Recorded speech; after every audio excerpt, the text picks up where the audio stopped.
Pengungkapan kasus pembunuhan dan pemerkosaan Vina dinilai janggal. Diduga ada tangan-tangan tak terlihat yang berusaha menghapus jejak aksi 3 tukang jagal. Di mana mereka saat kita bicara, mengapa aparat tak kunjung menguak tabir kejahatan ini? Kita akan membahasnya bersama pengacara keluarga Vina, Maya Rumanti. Selamat malam, Mbak Maya. Selamat malam, Mbak Maya. Ya, terima kasih sudah bergabung bersama kami di Sindo Prime. Dan kami juga sudah mengundang tadi Dirkrimum Polda Jabar. Dan kita masih menunggu beliau untuk bergabung. Serta nanti juga akan ada kriminolog yang akan bergabung bersama kita. Saya ke pertanyaan pertama dulu ini. Benarkah memang pacar Vina, Eki, itu adalah teman main atau satu tongkrongan, begitulah istilahnya, dari DPO Egy? Kalau masalah satu tongkrongan, itu masih simpang siur ya Mas ya. Karena yang berteman itu sih, menurut cerita itu adalah si Vina, gitu. Tidak terlalu akrab lah dengan si pelaku. Baik, jadi justru malah Vina yang kenal dengan pelaku atau terduga pelaku begitu ya? Ya, terduga pelaku. Ya, apakah pihak keluarga kemudian pernah menceritakan gitu bahwa memang mengenal langsung pelaku Egy ini? Pihak keluarga tidak mengetahui pelaku Egy ini. Jadi memang sama sekali pihak keluarga sama sekali tidak mengetahui para pelaku, apalagi yang bernama Egy memang tidak diketahui. Oke, apa yang Anda dapatkan mungkin fakta-fakta terbaru dari kasus ini dari pihak keluarga barangkali? Fakta-fakta terbaru kalau dari pihak keluarga sih belum ada, tapi dari beberapa informasi yang kami dapatkan itu dari netizen ya Mas, yang mengenai informasi dugaan ada beberapa pelaku yang dianggap itu memang memungkinkan adalah memang grup dari para terpidana yang sedang menjalani masa hukuman saat ini.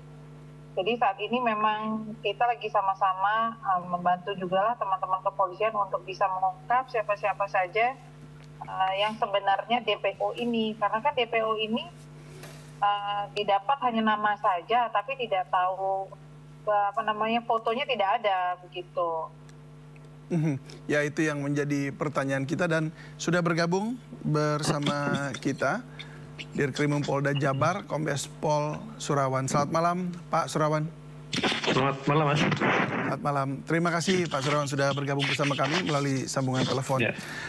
Pak Surawan, ini 3 dari 11 pelaku ini masih dicari identitasnya. Mengapa sampai sekarang ini masih belum didapat identitas yang jelas? Kalau memang bahwa ke-8 yang terpidana itu masih satu geng gitu ya dengan 3 pelaku lainnya.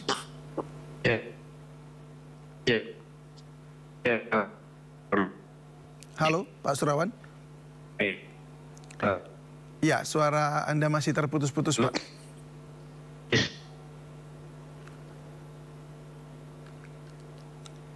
Halo? Halo Pak Surawan? Oke. Baik, kami ada sedikit gangguan dengan hubungan telepon dengan Pak Surawan. Saya kembali ke Mbak Maya dulu. Mbak Maya, jadi kalau dari informasi bahwa memang 8 terpidana yang kemudian saat ini tengah dalam penjara itu hukuman, mereka itu betul-betul teman-teman langsung dari ketiga pelaku dan juga dikenal oleh Vina, begitu ya? Iya, kalau informasi yang kami dapatkan sesuai dengan informasi dari keluarga perihal dengan fakta-fakta persidangan yang sudah berjalan lalu, itu memang para pelaku adalah memang teman mengenal Vina lah ya, mengenal Vina. Kalau teman secara langsung saya juga kurang paham gitu ya Mas ya, tapi yang diketahui adalah mereka ini memang mengenal sosok Vina begitu. Nah, saya juga dapat informasi dari beberapa teman Vina yang tidak mau dipublikasikan bahwa memang pelaku-pelaku ini tuh memang asli adalah temannya si terduga yang masih DPO, Mas. Gitu. Jadi memang di dalam foto penangkapan itu yang sudah tersebar luas itu memang ketika kami sinkronkan dengan yang ada di media sosial itu memang ada dengan si terduga pelaku atas nama Egy ini, begitu. Jadi kalau kemarin ada statement dari kuasa hukum pelaku yang mengatakan bahwa kliennya itu tidak bersalah alias tidak mengenal, itu kami sangat meragukan ya, gitu, karena ketika kita mencocokkan dengan beberapa foto dari yang mereka wajahnya hancur gitu, babak belur habis dianiaya, dipukul mungkin ya, dengan kita sinkronkan wajah mereka saat mereka sedang kumpul-kumpul di media sosial itu, ya kita pastikan itu sama gitu. Jadi memang saat ini kami sedang mencoba membantu teman-teman kepolisian untuk mungkin memberikan foto-foto dari beberapa orang yang kita duga adalah itu DPO-nya yang tersebut, Mas. Jadi sebenarnya sudah terlacak ya atau terlihat wajah dari 3 pelaku tersebut melalui media sosial? Iya, iya. Mudah-mudahan itu memang benar adanya gitu. Baik. Karena yang kita pantau dari postingan-postingan di tahun 2015, 2016 sampai 2018, kemudian ada salah satu pelaku yang diduga otak pelaku itu, dia sudah mulai menggunakan masker wajah sejak tahun 2017. Dia mulai menutup wajahnya pakai masker. Sementara kan saat itu, kalau kita saat ini kan pakai masker karena COVID ya rata-rata, tapi itu sejak 2017 dia posting itu sudah menggunakan masker wajah gitu, Mas. Oh, jadi masih sebenarnya masih berada di sekitar wilayah domisili para pelaku dong sebenarnya mereka? Kalau domisili yang kita dapatkan dari beberapa netizen ya, yang mengetahui si terduga pelaku ini, katanya si posisinya kalau Egy ada di Sulawesi Selatan.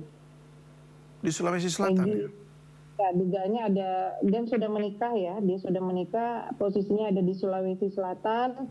Kemudian yang Andi itu ada di Jakarta, dan satu lagi Dani, atas nama Dani itu kalau nggak salah ada di Hong Kong menurut teman-teman ya, teman-teman yang mengenal wajah mereka gitu, yang mengenali mereka.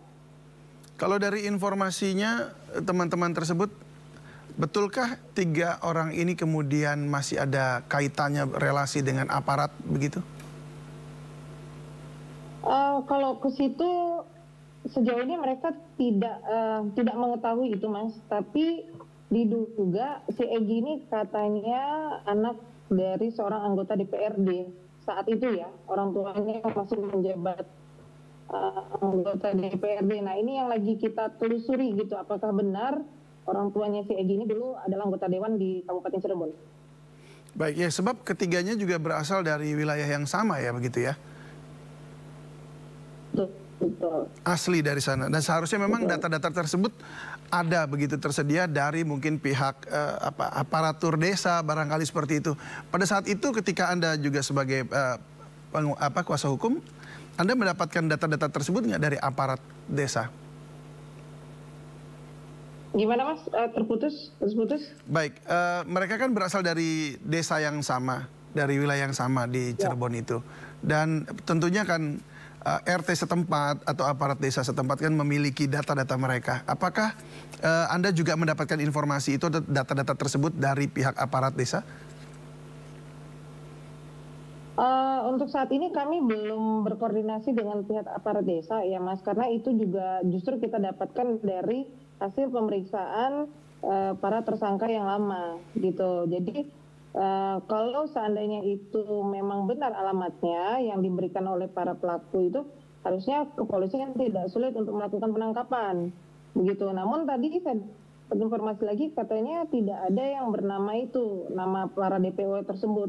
Nah, ini yang kita juga bingung, ini keterangan dari siapa sebenarnya gitu, bisa menyebutkan alamatnya bisa satu desa sama, terus bisa menyebutkan namanya sama, tiba-tiba di kejaksaan berubah lagi datanya. Nah, ini yang sebenarnya ada apa ini yang perlu ditelusuri sebenarnya, Mas? Dari temuan Anda barangkali di mana tahu-tahu terjadi perubahan-perubahan itu atau pengaburan identitas tersebut? kemarin saat, kalau yang kami dapat informasi itu saat limpahan ya, limpahan berkas dari dari kepolisian ke kejaksaan itu tahap P21 itu ada pencabutan keterangan dari para pelaku begitu Mas. Dan pencabutan BAP gitu ya dari para pelaku tersebut, mereka mencabut dengan alasan tidak mengenal. Tidak mengenal sama sekali ketiga pelaku. Iya, katanya seperti itu. Tapi kan tentunya kita juga tidak mungkin percaya begitu saja ya. Kalau misalkan tiba-tiba mereka mencabut BAP yang sudah dituangkan di dalam BAP, tiba-tiba di saat mau pelimpahan itu dicabut kembali gitu keterangan tersebut. Nah itu yang sebenarnya harusnya teman-teman kepolisian melakukan penyelidikan lebih dalam lagi gitu, ada apa. Nah, ketika Anda berbicara dengan para tersangka atau terpidana bahkan sekarang ya, yang sudah ada dalam tahanan, apakah memang mereka betul-betul geng motor pada saat itu, atau seperti yang disampaikan oleh kuasa hukum mereka, yaitu mereka adalah pekerja kasar begitu, atau kuli bangunan? Saya dan tim hukum belum sama sekali bertemu dengan siapapun, Mas. Apalagi para terpidana itu kami belum pernah bertemu. Cuma tadi malam saya sempat menonton live si lawyernya para terpidana mengatakan bahwa kliennya tidak ada di saat kejadian tersebut dan bahwa mereka tuh bukan pelakunya gitu. Cuma di sini kan kami juga mencurigai lah ya. Kalau memang lawyernya mengatakan kliennya tidak salah, kenapa baru speak up sekarang gitu? Harusnya dia kan melakukan pembelaan semaksimal mungkin gitu. Cuman ya kita nanti lihat saja lah Mas, kalau majelis hakim kan tidak mungkin memutuskan sampai pidana seumur hidup, sampai 8 tahun yang usia anak di bawah umur kalau memang tidak ada penjelasan dan pembuktian yang tepat seperti itu. Ya, itu dia yang menjadi pertanyaan kita semua juga, karena ini akhirnya ketika disampaikan seperti itu oleh pengacaranya, maka kita seperti ulang lagi nih, ada apa? Apakah memang ada yang berusaha untuk mengaburkan begitu ya, atau mengacaukan penyelidikan lanjutannya ini? Baik, untuk Anda sendiri, kalau Anda melihat, apakah memang